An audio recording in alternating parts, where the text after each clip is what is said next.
आज का जो चैप्टर है वो है कंजक्शन।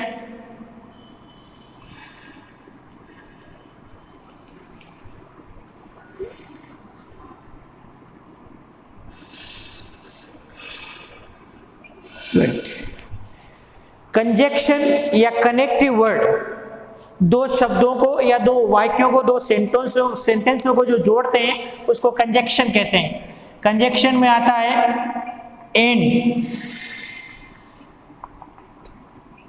एंड का अर्थ होता है और। I am intelligent, second sentence है यू आर इंटेलिजेंट।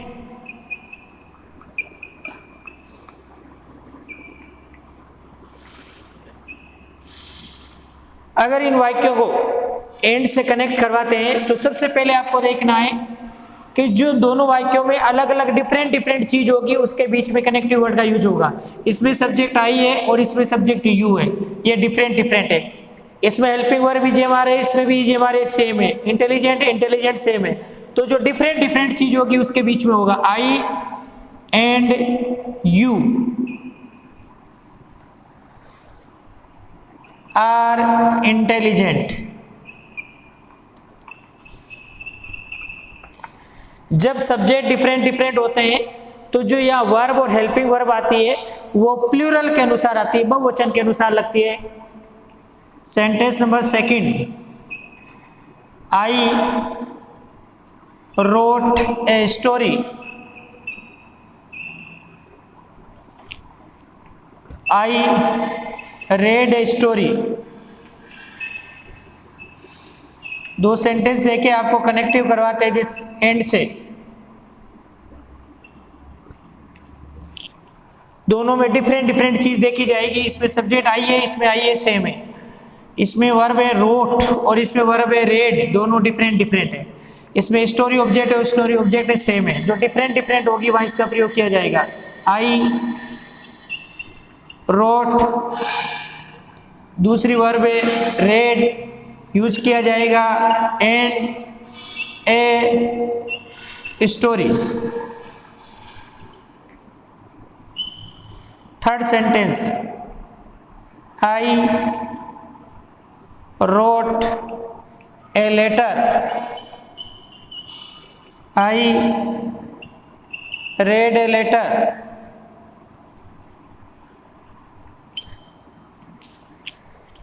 वर्ब को ऑब्जेक्ट को डिफर कर देते हैं। I wrote a story.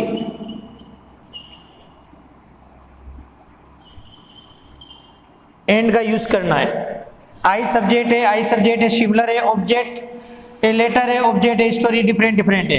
Verb wrote है, डिफरेंट के बीच में होगा I wrote a letter and a story.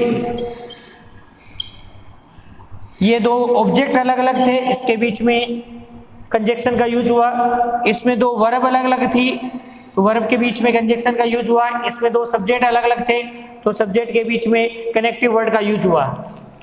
And की जगह अगर वर्ड होता बोथ एंड, एक ही जगह अगर दो कनेक्टिव वर्ड आ जाते तो बोथ का अर्थ होता है दोनों और एंड का अर्थ होता है और।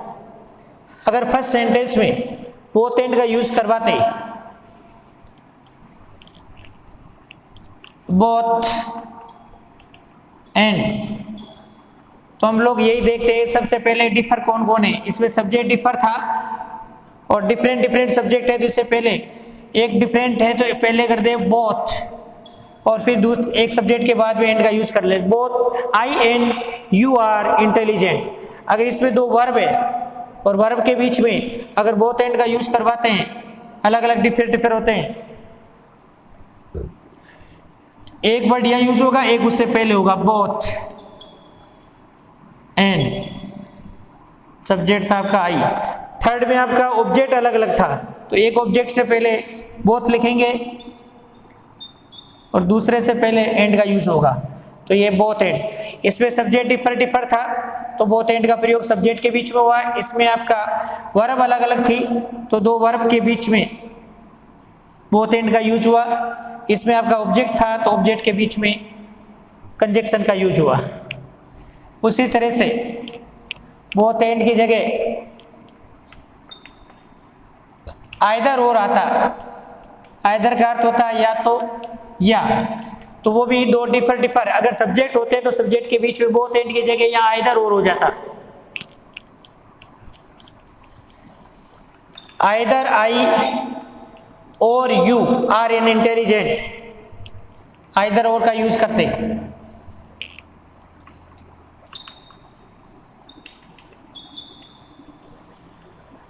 आई wrote a story, I read a story, और इसमें अगर आइदर और का यूज करवाते आई आइदर रोट एंड की जगह लिखते और read a story. I wrote a letter, I wrote a story, दो वर्ड है, दो सेंटेंस है और दो सेंटेंसों को कनेक्ट बना रहे आइदर और से, तो हम आई रोट एक ऑब्जेक्ट से पहले आइदर का यूज करते हैं, दूसरे से पहले और का यूज करते हैं। आइदर ए लेटर और ए स्टोरी। उसी तरह से नाइदर नोर का प्रयोग करते, लेकिन नाइदर नोर में वाक्य नेगेटिव होता है।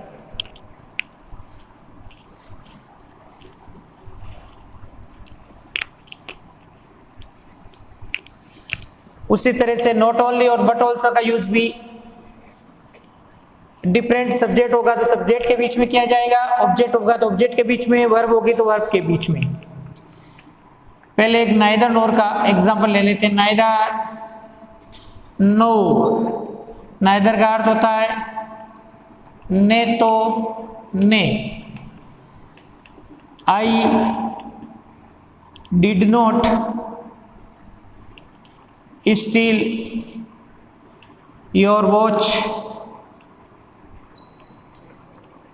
एक सेंटेंस है। दूसरा सेंटेंस है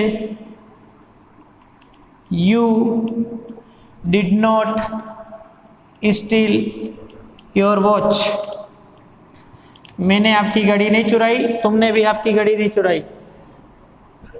या दूसरा पर्सन ही लिख देते हैं। नाइदर नोर का प्रयोग करेंगे, सब्जेक्ट अलग अलग है, एक सब्जेक्ट है आई, दूसरा सब्जेक्ट है ही, इसके बीच में यूज करेंगे नाइदर और nor. I neither, he nor. Did not है तो नेगेटिव सेंटेंस में नोट का स्थान नाइदर ने ले लिया है, तो डिड का अस्तित्व तो खत्म हो जाता है, तो क्रिया का फर्स्ट रूप सेकंड में कन्वर्ट हो जाएगा पॉजिटिव।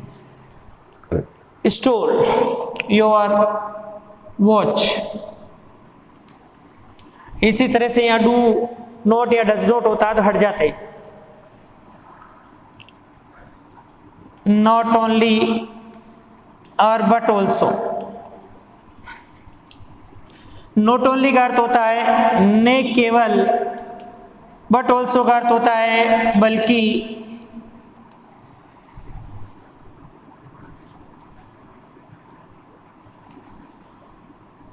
I got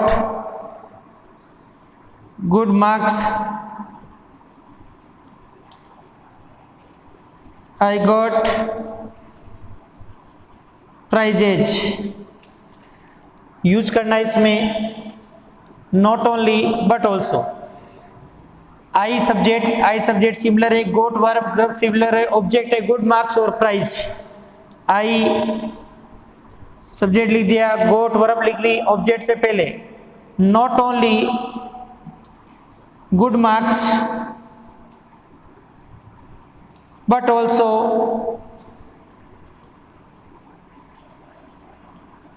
prizes. दो ऑब्जेक्ट अलग अलग थे, दोनों के बीच में नॉट ओनली बट ऑल्सो का प्रयोग करते हैं। इसी तरह से नेक्स्ट कंजक्शन है सो दैट।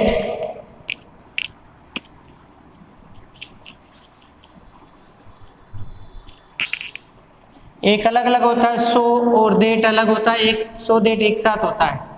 इसका अर्थ होता है इतना, इसका अर्थ होता है कि।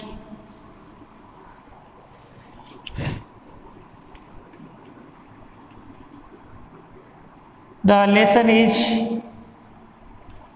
Very hard, I can not learn it. प्रयोग करवा रहे हैं सो देट का। सो का प्रयोग वेरी के जगह या मच के जगह किया जाता है। The lesson is very hard, comma के स्थान पर देट का प्रयोग किया जाता है या फुल स्टॉप की जगह देट का प्रयोग किया जाता है। लेसन इतना हार्ड था, I can not learn it, मैं उसको सीख नहीं सका। लेसन इतना हार्ड है, मैं उसको सीख नहीं सकता।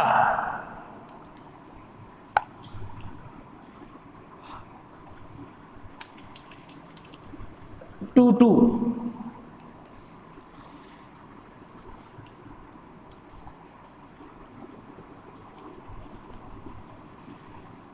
डायमंड इज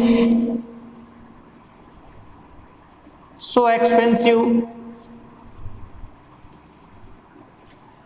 I cannot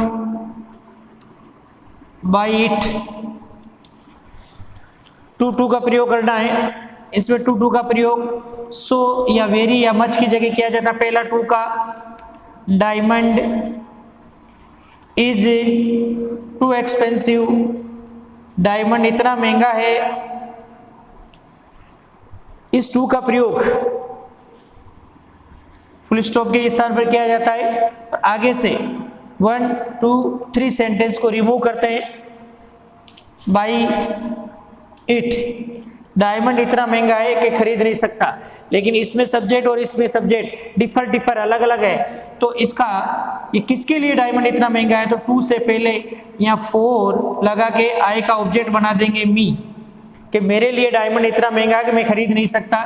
ये टू का प्रयोग किया जाता है। इसका अर्थ होता है इतना, इसका अर्थ होता है ऐसा नहीं कर सकता, नेगेटिव देता है। दूसरा टू नेगेटिव का भाव देता है।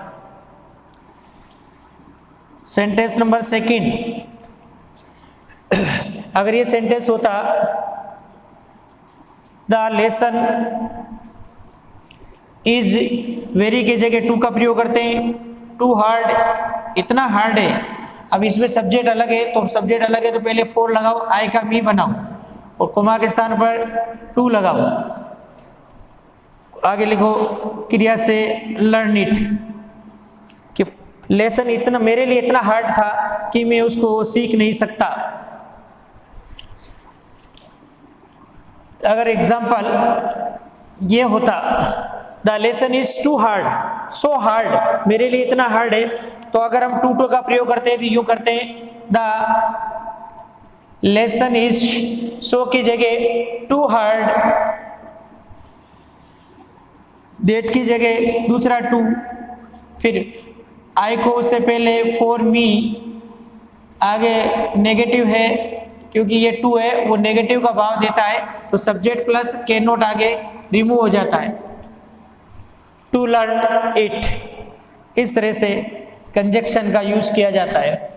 और भी बहुत सारे कंजक्शन हैं, लेकिन वो जनरली जैसा उसका ट्रांसलेशन होता है या जिसका हिंदी अर्थ जैसा जाता है वैसा उसका प्रयोग किया जाता है। अगर सो दैट एक साथ है तो इसका अर्थ होता है ताकि।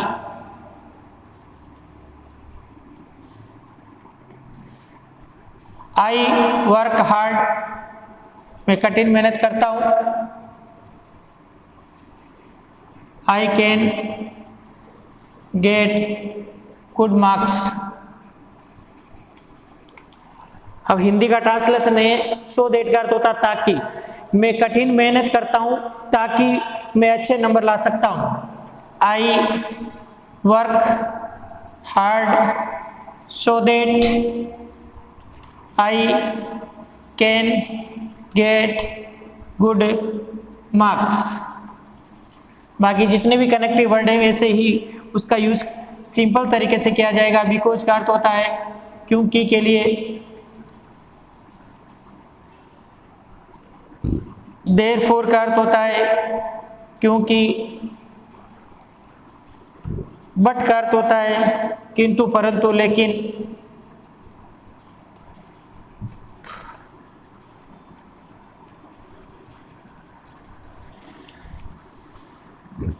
टिल या अनटिल तब तक,